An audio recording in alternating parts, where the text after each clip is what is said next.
আমাদের মেয়েদের জীবনটা কেমন একটু বলেন তো। আমাদের মেয়েদের জীবনটা হলো রান্নাঘর দিয়ে শুরু। হ্যাঁ, আমাদের সকালটা শুরু হয় রান্নাঘর দিয়ে। এমন কেউ কি আছে যে ঘুম থেকে উঠে আমাদেরকে বলবে তুমি বসে থাকো, আমি সব করি, আমি নাস্তা বানাই, আমি রান্না করি আজকে? আসলে এমন সৌভাগ্য আমরা মেয়েরা নিয়ে আসি নাই।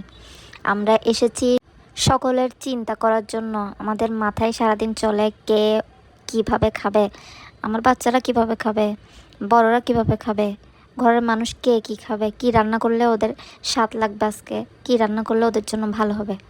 এগুলো চিন্তা করতে করতে, এগুলো করতে করতে রান্না করে আমাদের সারা দিনটা চলে যায়। এরপরেও কি আমরা মেয়েরা দিন শেষে শান্তি পাই? দিন শেষে কি আমরা এটা শুনতে পাই যে না আজ তুমি অনেক কাজ করেছো, একটু রেস্ট করো, রাতের বেলা না হয় আমি কাজ করব, রাতের বেলা না হয় রান্নাঘরে আমি ঢুকবো? না। তারপরও আমাদের দিন শেষে শুনতে হয় তুমি আজ সারাদিন কি করেছো, কি এমন কাজ করে উল্টাই ফেলছো। এগুলো আমাদের প্রত্যেক নারীরই শুনতে হয়। যাই হোক, আমার চিংড়ি বোনাটা